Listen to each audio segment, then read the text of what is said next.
Hey everybody. I thought I'd go live today because we missed our live stream on Tuesday because I was out of town. We'll be, Matthew and I will be doing our stream on the 11th, which will be this upcoming Tuesday. But I wanted to do a stream to talk about podcasting equipment because I keep seeing so many questions about where do I get started? What equipment do I need? And there's just so much conflicting information, so many people who have their own ideas of what should be used or what shouldn't be used. You have audio engineers piping in saying not to use this or that because it's garbage. So I just wanted to create something that should hopefully make it easier for you to understand if you're new to this, what it is that you really need. Because a lot of it depends on your budget, it depends on what your needs are, and what your ultimate goals are. So let's go ahead and get started. So we've got mics, or that got messed up. This should be mics 101. So let's fix that real quick.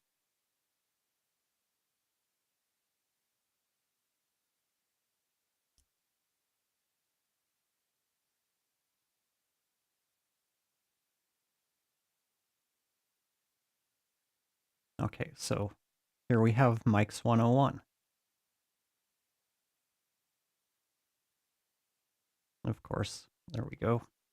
The first thing we have to decide is, well, we have two choices we need to make, or two decisions we need to make. Condenser versus dynamic, and USB versus XLR. We'll go one by one. So condenser mics. They're typically used for voiceover. They're higher sensitivity. They're more expensive if you want a good sounding mic, and they're better suited for studio type recording spaces. The reason that they're best suited for studio spaces, and by that I'm talking about you've done some work to treat the acoustics. You see my space. Let's go back to the full screen. These panels behind me, these are acoustic panels. You don't necessarily need acoustic panels like this, but you need something to absorb some of the acoustic energy, the reverb in your space. Foam usually doesn't do the best job, but it can get the job done. You can use moving blankets. Acoustic treatment goes well beyond the scope of this video. Needless to say, if you haven't done anything to make your room sound good, you probably do not want to use a condenser mic. A well-known condenser mic is the Blue Yeti. You see a lot of people start and get really frustrated since they're using a Blue Yeti with their audio quality, because that higher sensitivity I talked about, that brings in, it captures all of the sound, all of the imperfections in your space, and sometimes even outside of your space. If you have a barking dog down the hall or outside, or landscapers, you have a ceiling fan on, it's going to capture all of those sounds. So if you're just getting started out, and really I'd say for probably 95% of podcasters, you do not want to start with a dynamic or start with a condenser mic. They just aren't a good choice for podcasters.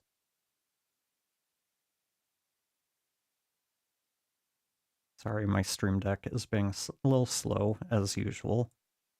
The other option are dynamic mics. These are typically used in radio and for podcasting. They're lower sensitivity, and quality mics tend to be more affordable. And dynamic mics are better suited for imperfect recording spaces because of that lower sensitivity. The downside with dynamic mics is because of that lower sensitivity, you have to get them closer to your mouth, like 1 or 2 inches. If you've got a louder voice, maybe 4 inches. Me, I've got a quiet voice, so any mic I use has to be within a couple of inches of my mouth.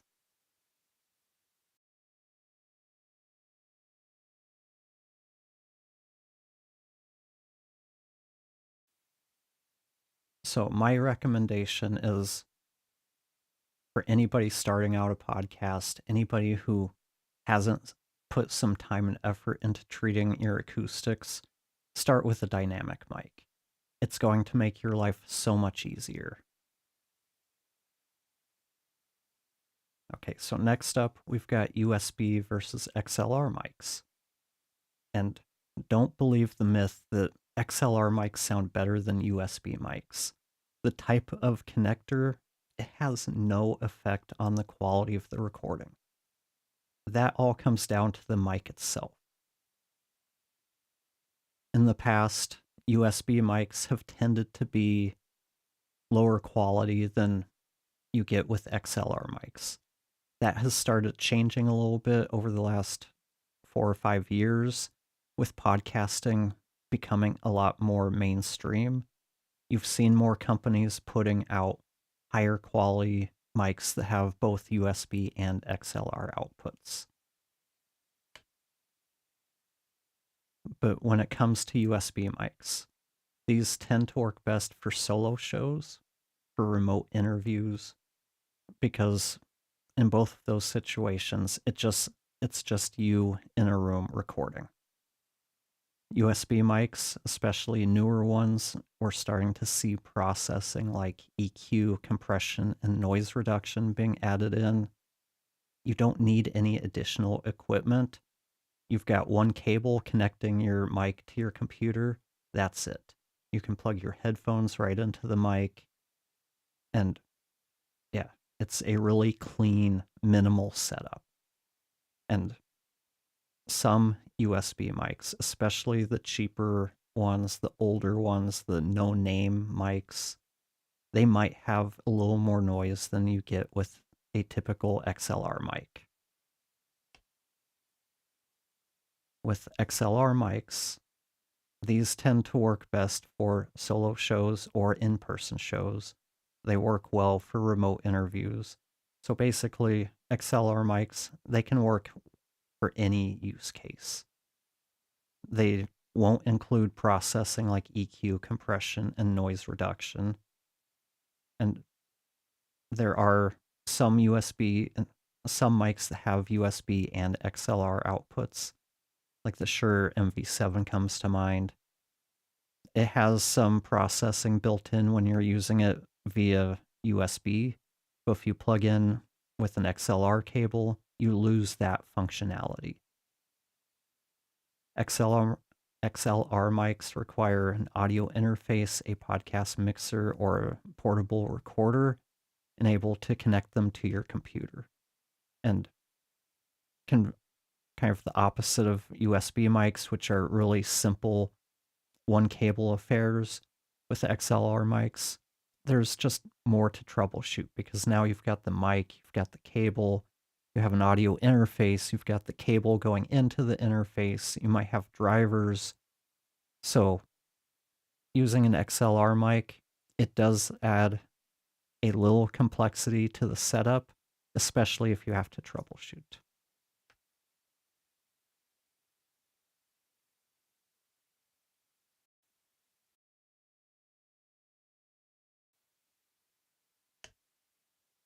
So moving on to talk about the actual mics and recommendations.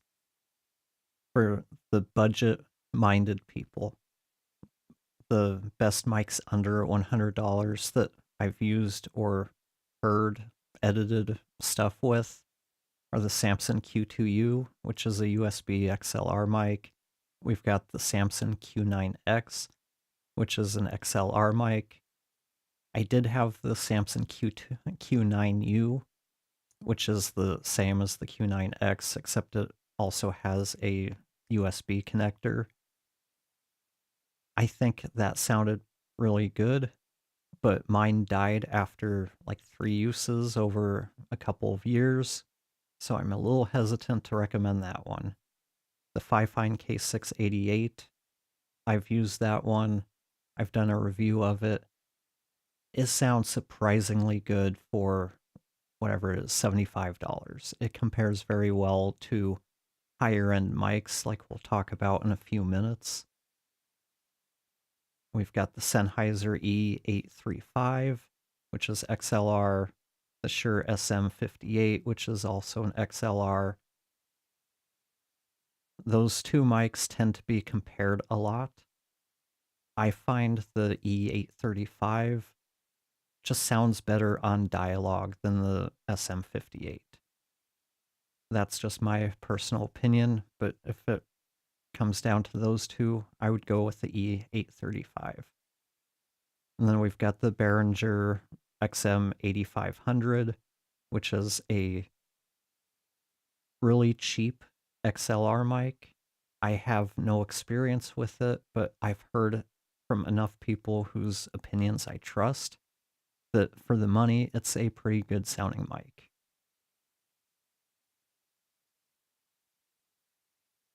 For the mid-tier mics, these are, we're talking like 150 to 350. Probably my number one choice would be the Shure MV7. It's a USB XLR mic. I think it's about $270. To me, it gives you the best bang for the buck, the best value. It's the best mix of quality and cost in this price range. All of these mics are going to sound better than what you get in the budget range with the, I mean, I guess it depends on what you're looking for. I haven't found a voice that the Shure MV7 doesn't work on. And I'd say the same thing with the Fifine that I mentioned earlier. All of the other mics, I've had to do more work, and there's been certain voices where the mic just doesn't work well with it. I can't say the same with the MV7. I've recorded dozens of people with it. It sounds good on every voice I've tried it on, recorded with, recordings I've edited that have been recorded with it. That's my number one mic recommendation, whether people are looking for USB or XLR. We also have the Electro Voice RE320, the Heil PR30, and the Samson Q9U, which I talked about a little while ago. It sounds good, especially if you can get it on sale, but I'd definitely opt for the MV7 or any of these others over the Q9U. And then for the kind of higher end mics, we're looking at 350 plus. And the first thing I should say is when you get into this range, you're not really going to get much better sound quality. You're going to get,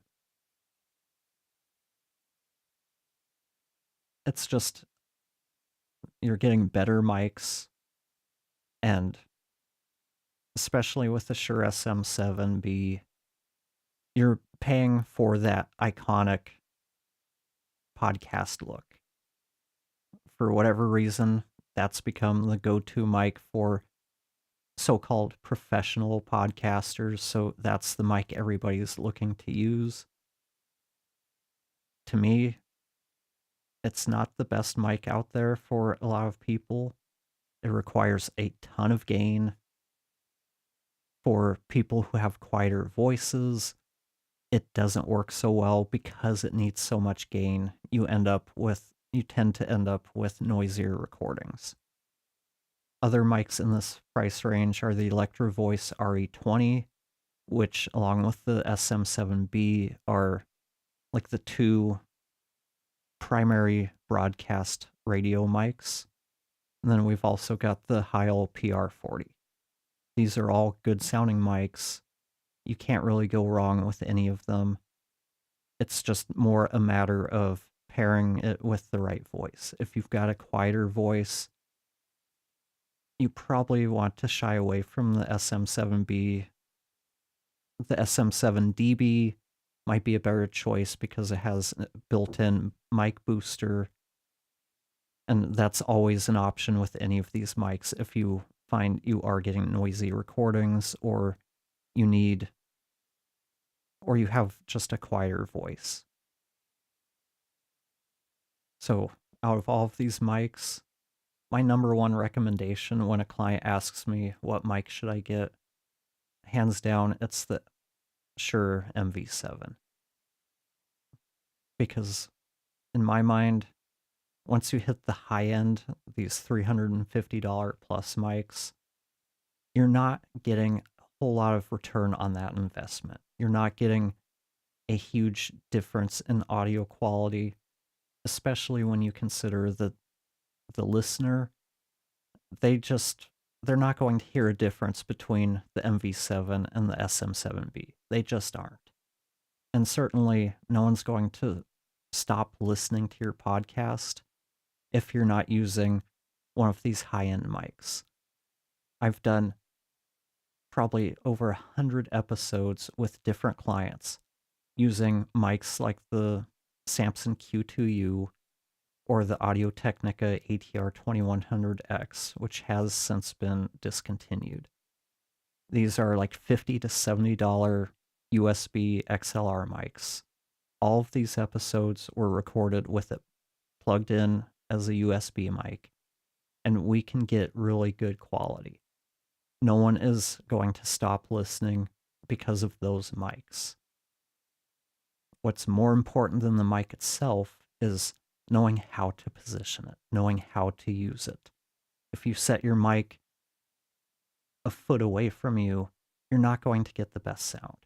Mics need to be close to the sound source. So that's going to make a bigger impact than buying a really expensive mic. Give me a cheap USB mic, and as long as it's a dynamic mic, and I can get a good recording with it for any of the people I'm working with.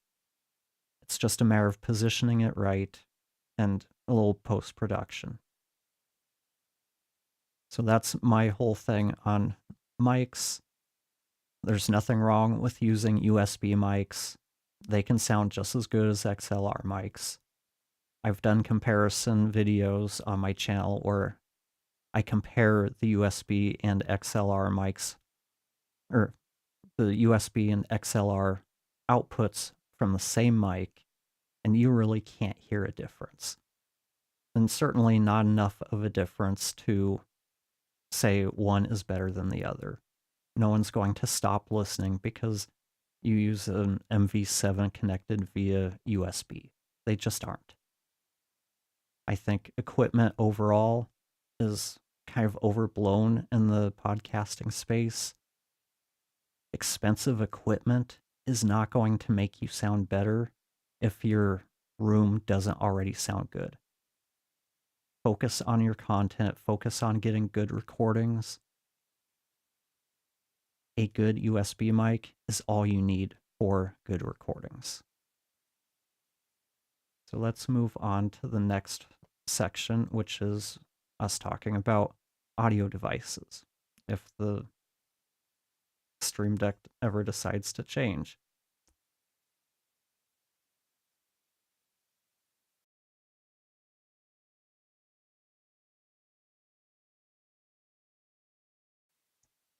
And the Stream Deck has frozen up, so we will reboot it and move forward manually.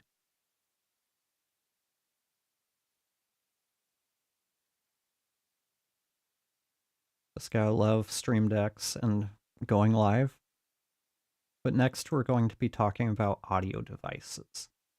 And kind of like with mics, we have a few choices we have to make.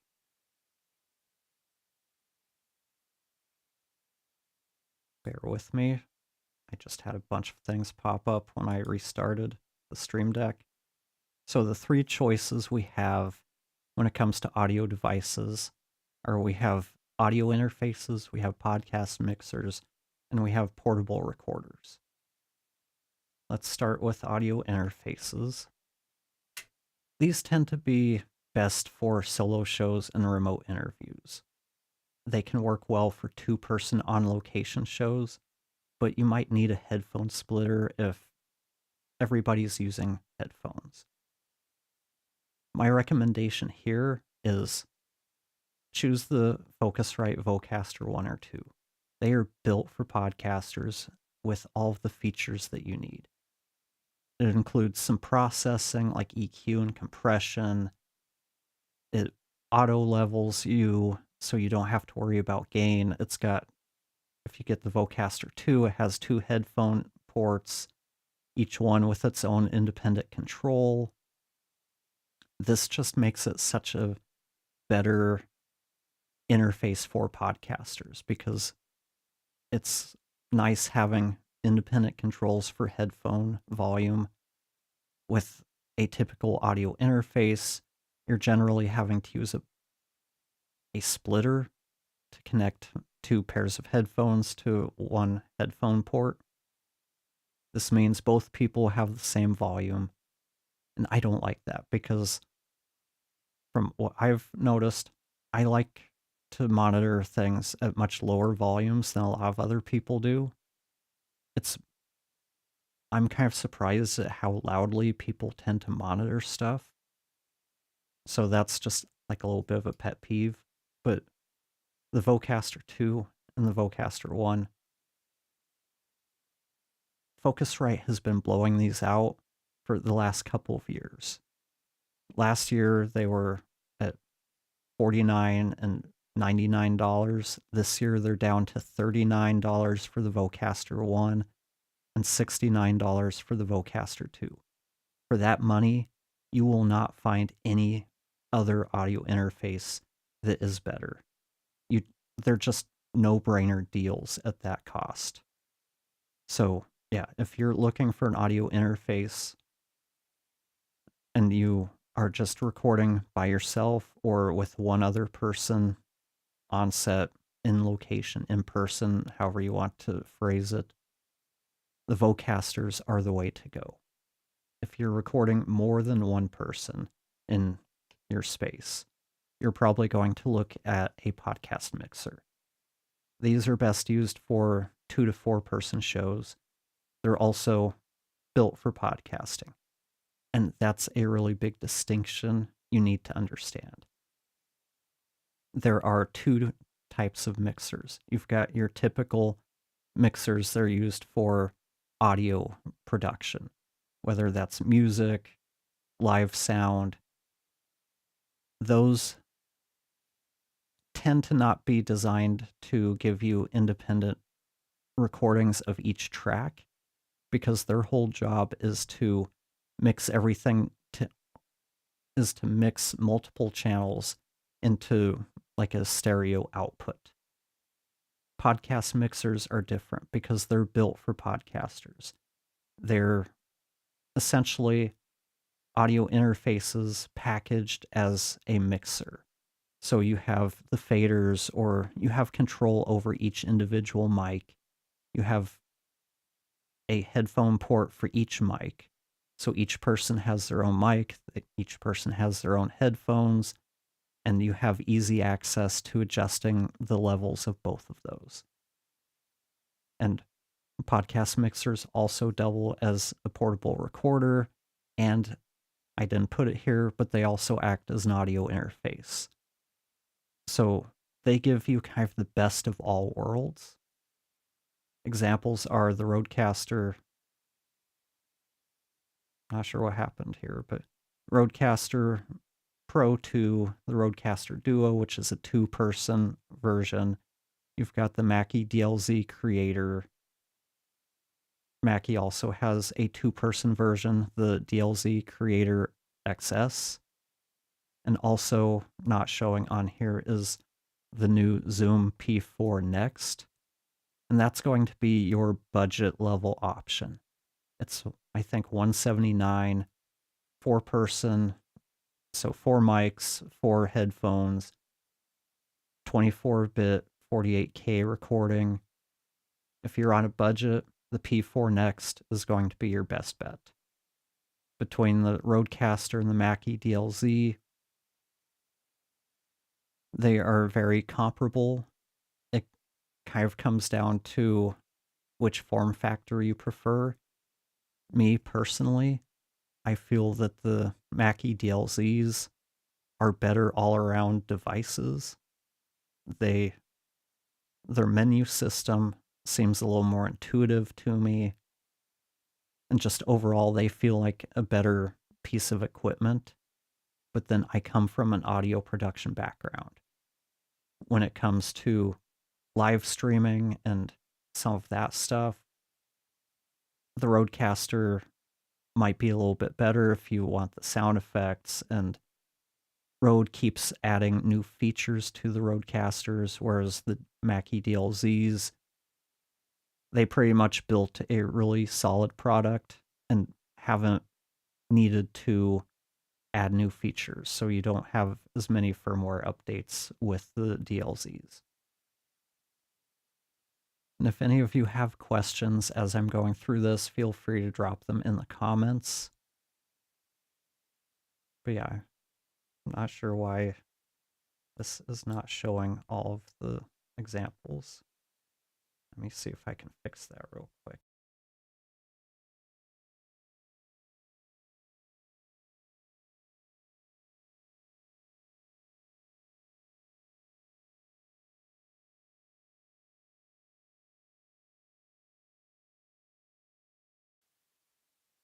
Okay, so there we go. There we have all of the examples that I just talked about.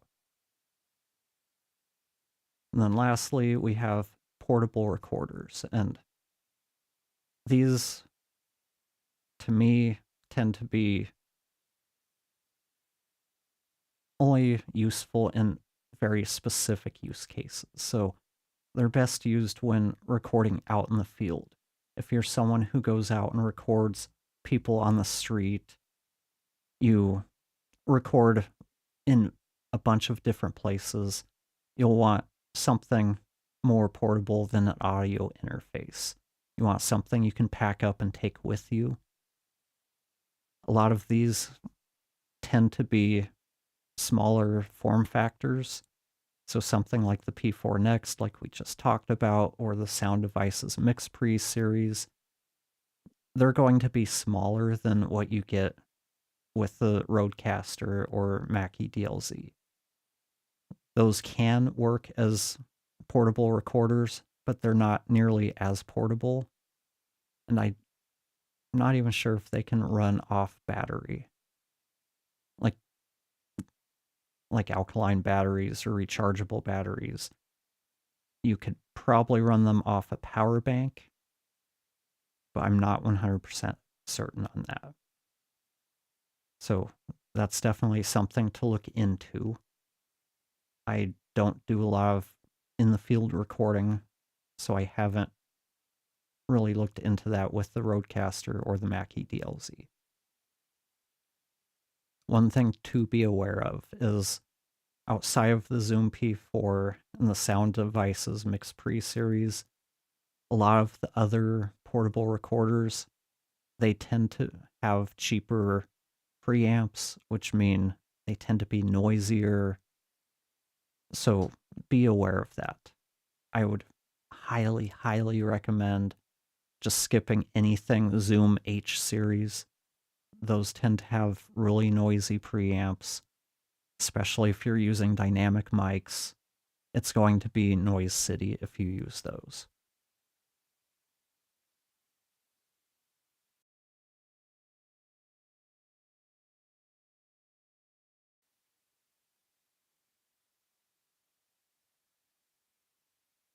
So to kind of recap, when it comes to mics, you've got to choose between condenser and dynamic. I definitely recommend dynamic mics for podcasters. And then you have to choose whether you want USB or XLR. My biggest piece of advice, never choose a mic that is USB only.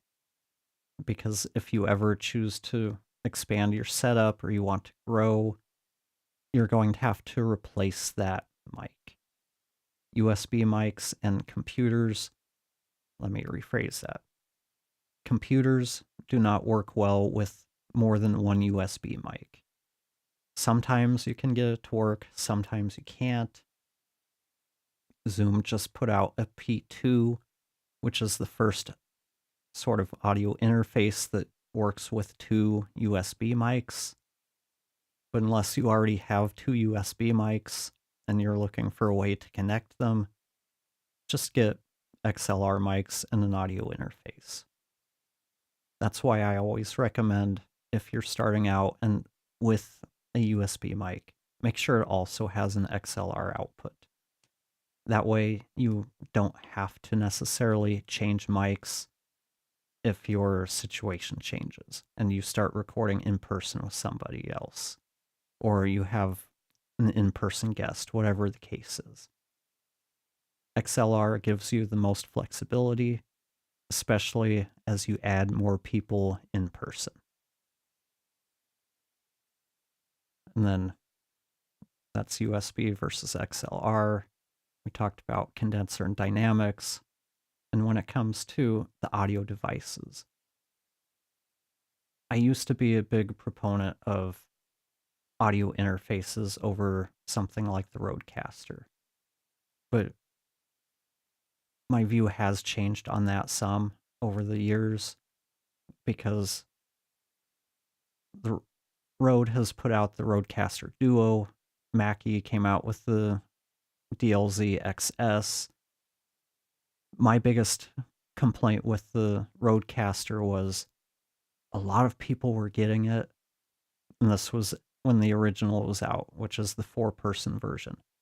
A lot of solo streamers and solo podcasters were getting this $500 device and using just a quarter of it for their show. At that point, you could get a really good audio interface and save yourself $300. Now we have stuff like the Vocasters, which are built for podcasters and offer more features that you wouldn't get in a typical audio interface. So my stance on those have changed some, because I feel that unless you are only doing a solo show, something like a Rodecaster Duo, Mackie DLZ if you're a 2-person show, or the full-sized versions if you've got 3 or 4 people, they tend to work better because each person can have their own headphones. They all have controls over their headphone volume. You can really easily adjust the gain for each mic. And that's where audio interfaces tend to lose some of that real-time adjustability, because when you get into 3 or 4 channel interfaces, a lot of times you lose that one-to-one control.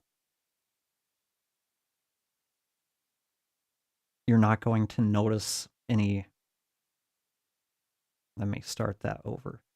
A lot of people think that if they're not happy with their sound because they're using a cheap mic, they think the mic is what's holding them back. So if they have this idea that if I get a Rodecaster and a Shure SM7B, I'm going to sound like these really good sounding shows. The equipment is just a small part of what goes into having a show that sounds that good. Like I talked about at the beginning, your acoustics really come into play. Knowing how to use your equipment to get the best recordings really comes into play. And then your post-production kind of puts the finishing touch on all of that. So I've consulted with people who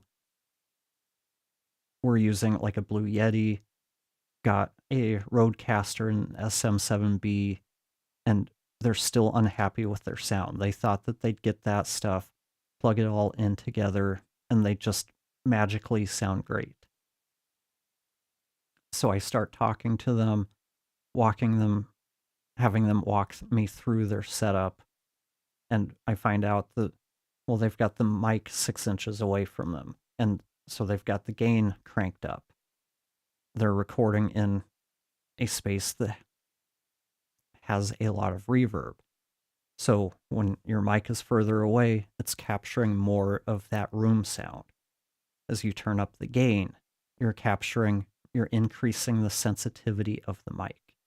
That's why it's so important that you get the mic close to your mouth so that you're getting the loudest thing in the mic is going to be your voice. The further away the mic is, the more your voice blends in with all of the room sound. And that's where that reverby, and a lot of people mistakenly call it echo, comes from. Get that mic close to your mouth. That's going to make a huge difference. Chances are you could go from a Blue Yeti to Samson Q2U, which costs what? $50 less? No, actually, I take that back. Since Audio-Technica discontinued the ATR 2100, Samson has been slowly increasing the price on the Q2Us. I think they're up to $79 now. But either way, going from a Blue Yeti to a Samson Q2U, getting it close to your mouth, you're going to get such better recordings. You're not going to see a huge difference in audio quality moving up from that $79 mic to a $900,000 setup with a Rodecaster and an SM7B. The law of diminishing returns kicks in really quickly on dynamic mics. Like I said, I think to my ears, the best balance point with mics comes with the Shure MV7. That gives you the best balance between sound quality, cost, flexibility. If you're using it via USB, you get some processing like EQ and compression to help you sound a little bit better. You don't get that with XLR mics, and I've done a video comparing the MV7 to the SM7B and probably some other mics, and there is a little bit of a difference, but no one is hearing you on two different mics during the same show. So comparisons, they're helpful when trying to make a decision between a mic, but it makes it really easy to overthink things and overanalyze things. The listener, they're not hearing an A/B test when you put your show out. So that's one of the big things to remember. Chances are, your typical listener, you could change the mic mid-show. You could change it between shows. And most listeners would never even pick up on it. Because when we're done recording, mixing the episode, and then we compress it down to MP3 to upload to our host, a lot of that subtle detail gets lost in that process. So don't get caught up in the trap of thinking spending more money on your equipment is going to make you sound better. When we look at let me think how to say that. When we look at shows that sound good, we look at the equipment and we equate the equipment with the sound and how good it sounds. We don't always see all of the other things that go into making that. Let's use Joe Rogan, since so many people are familiar with him. They say, well, he doesn't edit everything is live. He uses an SM7B, so if I use an SM7B, I can sound good like they do. I'm willing to bet he spent a good amount of money building his recording space to make it sound good. He has somebody behind the scenes recording everything, who knows what he's doing, who knows what they're doing. I don't know if it's a he or a she, but whoever is engineering those recordings knows what they're doing.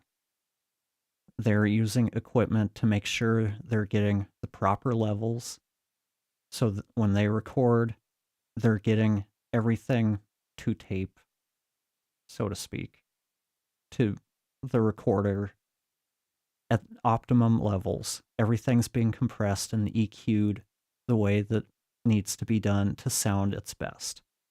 This is not just them pressing record with mics directly into a Rodecaster set as is, and that's it. Chances are they're using something more broadcast level than a Rodecaster. So there's a lot of things behind the scenes that go into that. And when it comes to editing and not editing, well, Joe Rogan doesn't edit. Well, do you have the following that Joe Rogan does? If you don't, chances are your audience is not going to stick with you for a 3-hour show. That's not saying that you have to edit, but when it comes to listen to the listener experience, the more we can trim out distractions, things that don't offer value to the listener, the easier it is to retain those listeners who check your show out. You want your show to sound good. That doesn't mean you have to spend a whole lot of money on equipment, but it needs to sound good enough to each individual listener. It needs to be something, it needs to have content that is engaging to the listener. People like to say the equipment matters, sound quality matters. You have other people that say content is king. And they're both right and they're both wrong. Both of those elements need to be good enough to keep a listener. If your content isn't good enough, they're not going to stick around. If your audio isn't good enough, they're not going to stick around long enough to find out how great your content is. So those are the two main pillars that hold up your content. And if you don't have, if one of those isn't strong or isn't strong enough, it's not going to keep your listeners. You're going to be shedding listeners that come in to listen to your show. Retention is what it's all about.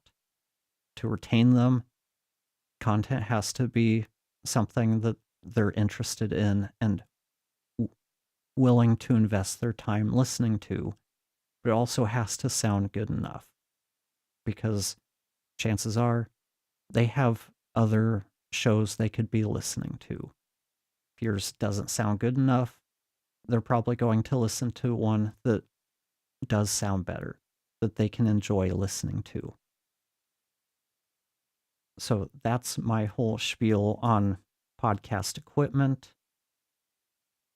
You don't have to spend a fortune to make it sound good.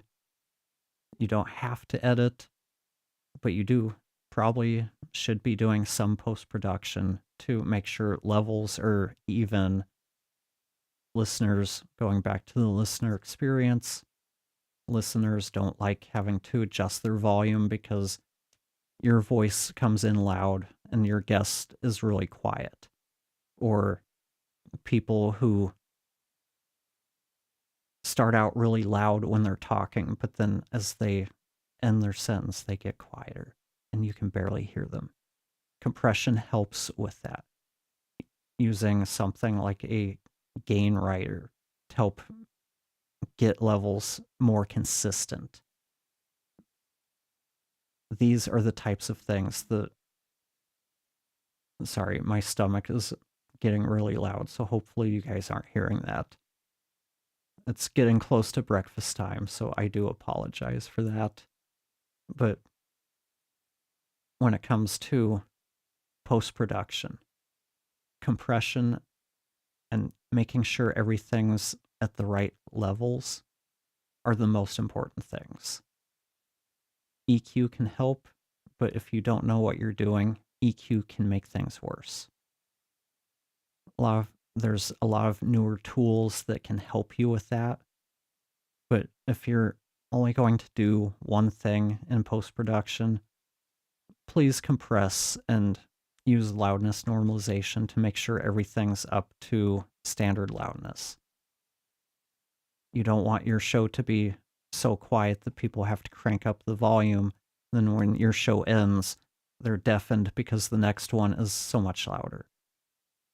We don't want people having to adjust volume from one speaker to the next. That's the biggest thing you can do for the listener experience.